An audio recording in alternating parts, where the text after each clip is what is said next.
First Samuel chapter 17, it's talking about David and Goliath.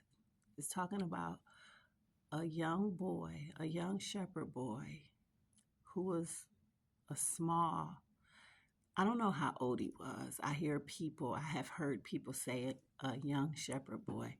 He could have been a young man, I don't know, but he was small in stature, but he was strong in the Lord. His relationship with God, the way that he knew God. He was a shepherd boy, and he told King Saul when he was getting ready to fight Goliath, who was 9 feet 9 inches tall, huge, right, like a monster.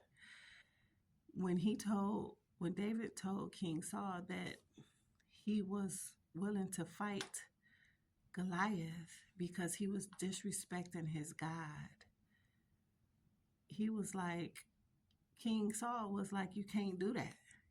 You're a youth, and he's been a warrior since his youth, and look at you, you're tiny and he's humongous, and you can't do that. And David, I just imagine him looking at King Saul like, whatever do you mean? What are you talking about? What, like, not going in my own strength, but going in the strength of the Lord, because you don't know that as a shepherd boy, watching over and keeping the sheep, there are animals that try to come and get the sheep. Like, I have fought lions, a lion and a bear with my little self. I fought a lion and a bear in the name of God, not in the name of David, in the name of God. And God let me kill him with my hands. Lion, bear, me. But it ain't me, it's God. So, you know, when it's your regular life and you don't understand, how come other people don't understand where you're coming from? Because your relationship with God, you know what God can do, and you try to figure out why other people don't know what God can do and how powerful he is. So David took his slingshot and 5 stones. He put the 5 stones in his bag, and he went up against this 9'9" Philistine, and he went up against him in the name of God. He took 1 stone in his slingshot, slung it, and it hit him dead smack in the middle of his forehead. It sunk. The Bible said it sunk in his forehead, and he fell down. Big old 9'9" Goliath fell down. David took his huge sword and killed him with it. He took Goliath's own sword and killed him with his own sword and cut off his head. That's in First Samuel chapter 17. It's an amazing story. I think about, there are areas in my life, like my relationship with God. I know God is able to do any and everything. He is able to do it.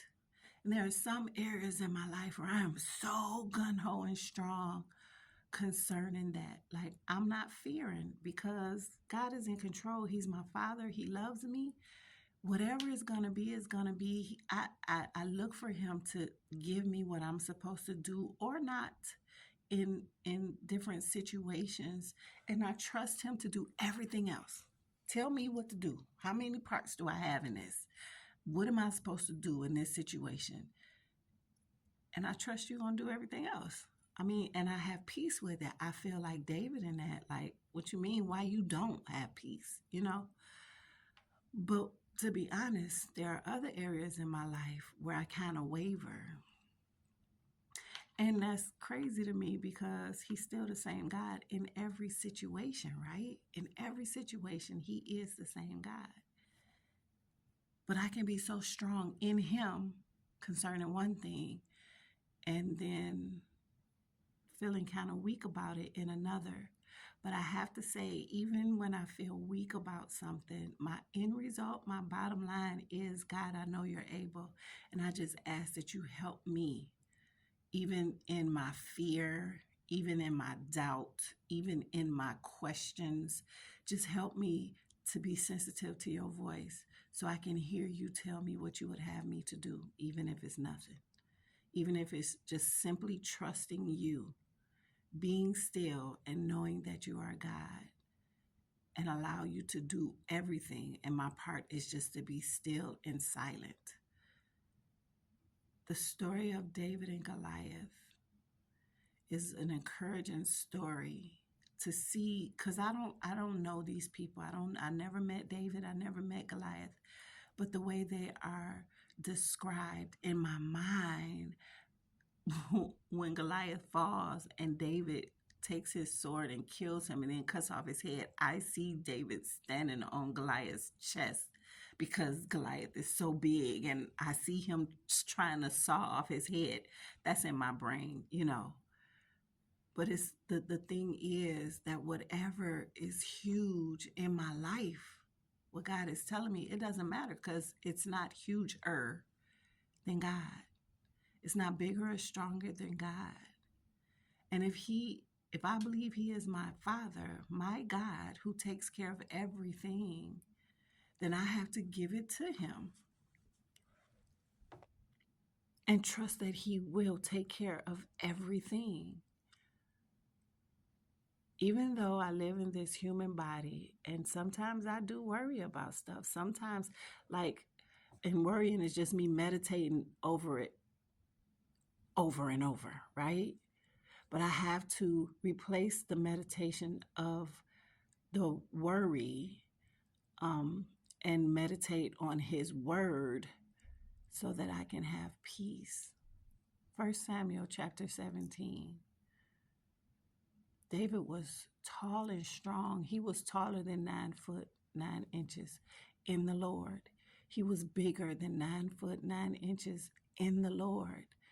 And he said that it's God who's going to make you fall in my hands. He's going to give it to me. My part, I got my slingshot and I got my stones and my faith in God that is greater than you. What is it that you're worrying about? Is that thing greater than God? It's not.